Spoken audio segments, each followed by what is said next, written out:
Boa tarde. Vamos hoje, no estudo da série psicológica de Joana de Ângeles, prosseguir com o tema transtorno obsessivo. Para concluí-lo, ele faz parte do capítulo 6 do livro Encontro com a Paz e a Saúde.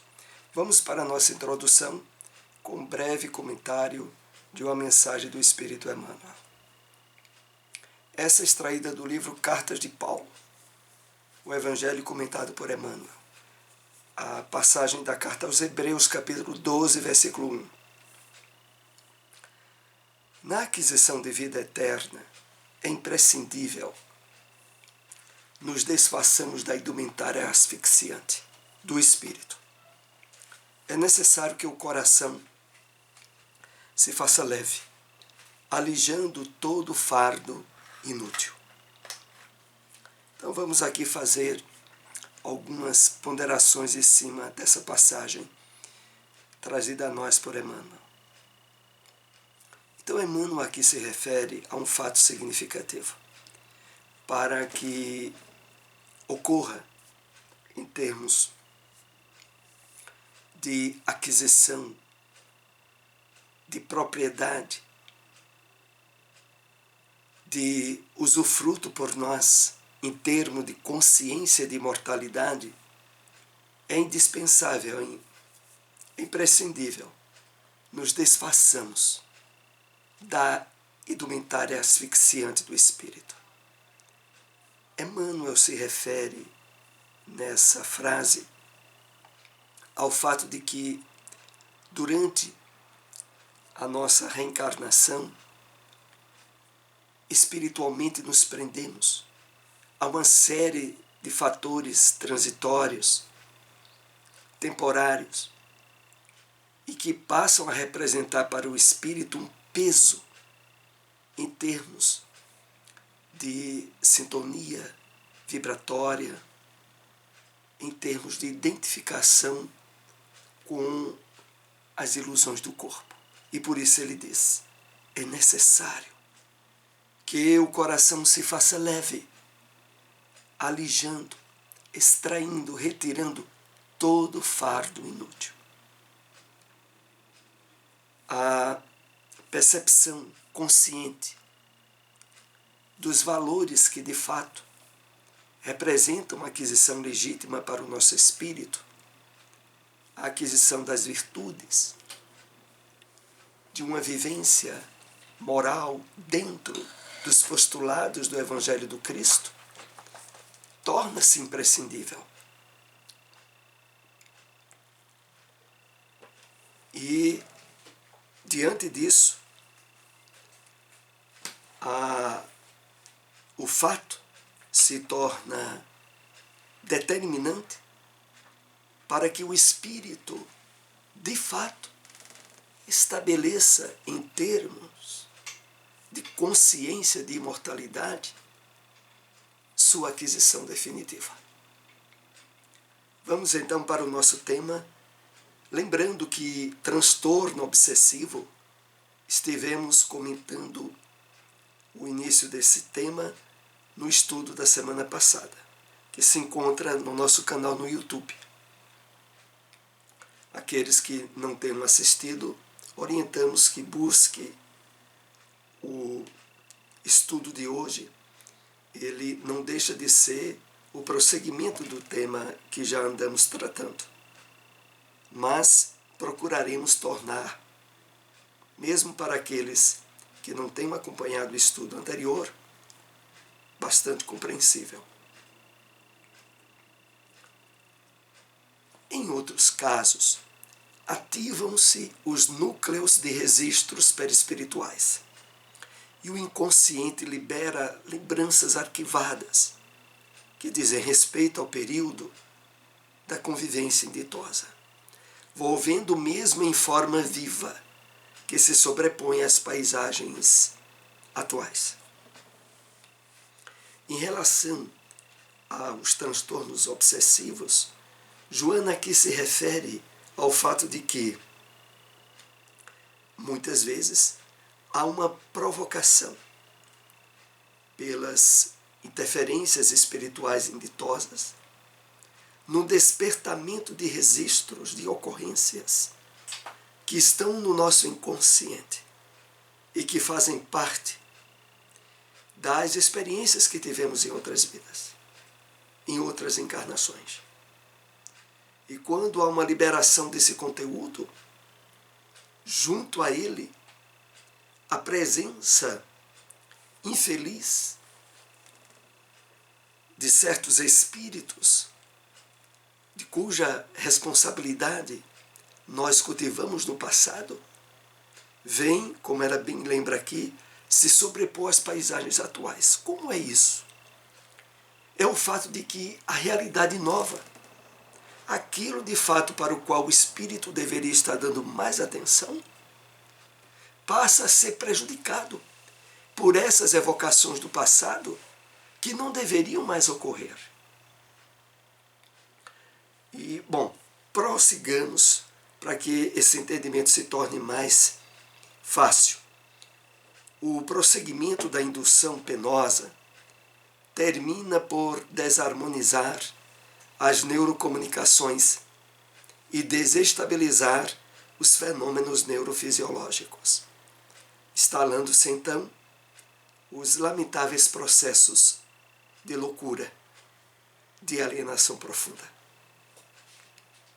Então, na medida em que essas induções prosseguem, trazendo fatos do passado que não teriam aparentemente conexão com nada do presente, acaba estabelecendo para o espírito um nível neurofisiológico de desestabilização pela evocação constante daquelas experiências, mesmo que de forma inconsciente, acabam desarticulando a realidade presente para o espírito. Por exemplo, alguém que se encontra num relacionamento novo, pode ser um relacionamento de namoro ou até um casamento, e de repente começam a ser evocados questões que não têm nada a ver com a experiência atual. Tem a ver com experiências de uma encarnação passada, está lá no inconsciente do espírito. E que, por exemplo, pode dar surgimento a desconfianças, a ciúmes intransigentes, que em relação à experiência atual não tem nada a ver. Mas o espírito passa de tal forma a facilitar essa indução obsessiva que afeta, em termos neuronais, as conexões do seu próprio organismo na vida atual. E quando isso acontece, pode-se chegar, como Joana lembra aqui, a lamentáveis processos de loucura, de alienação profunda. Na sua complexidade, a obsessão pode tornar-se também um mecanismo de aprisionamento para o desencarnado, que após algum tempo passa a ter necessidade desses nutrientes psíquicos que explora no inimigo. Então aqui também é feita referência ao fato de que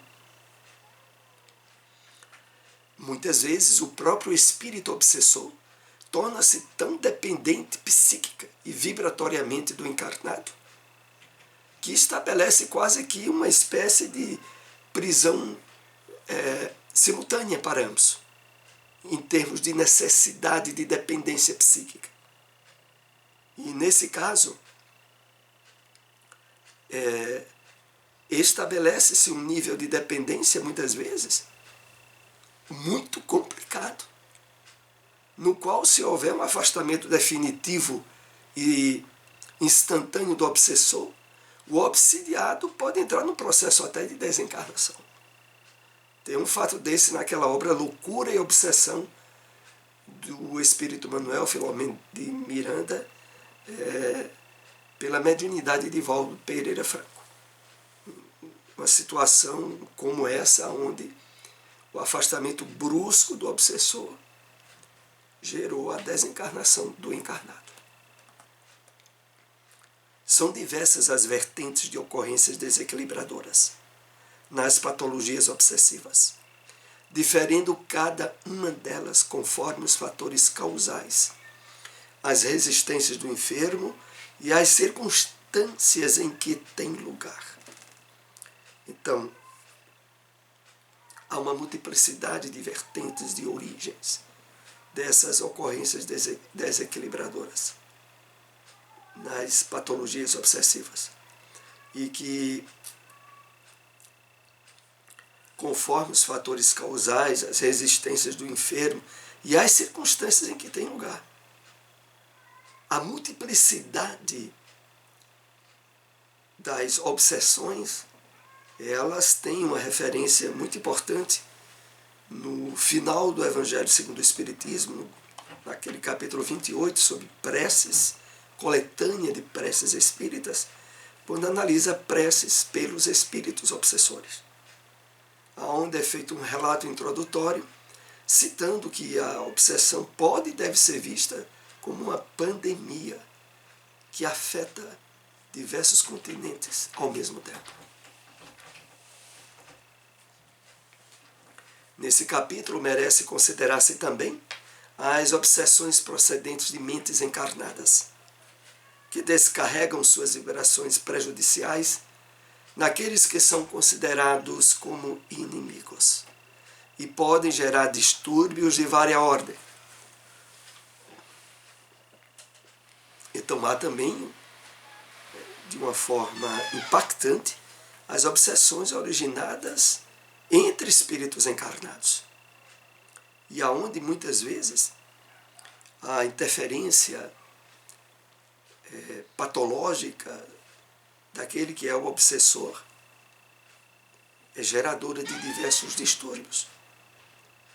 Percebemos muitas vezes essas ocorrências entre pais e filhos, entre irmãos, aonde um praticamente é o obsessor do outro, e com graves prejuízos na área do comportamento e do equilíbrio psíquico.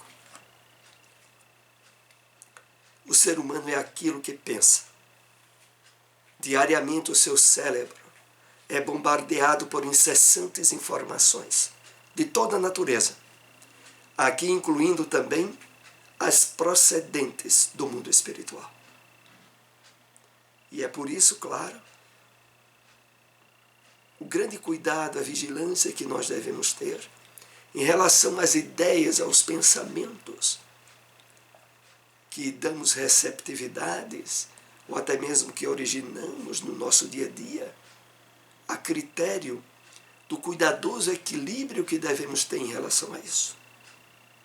Porque é exatamente na área psíquica, na área mental, aonde as interferências espirituais obsessivas se estabelecem. Então, e todo momento, em toda situação, nós estamos recebendo, nós somos bombardeados por ideias e por pensamentos. A atenção vigilante na seletividade, no direcionamento do que de fato é importante, saudável e benéfico para nós, deve estar sempre sendo estabelecido. Quando assistimos um programa, um noticiário, um filme, quando interagimos com parentes, com amigos, a todo momento, o estabelecimento de diretrizes seguras para o alimento de pensamentos que são energias de qualidade, devemos estar atentos. No caso das obsessões, aí ocorre a fixação da ideia exterior, que perturba através do monólogo que se lhe instala, iniciando-se a perturbação. A continuidade da ação danosa permite conexões de memórias, trazendo culpa e punição.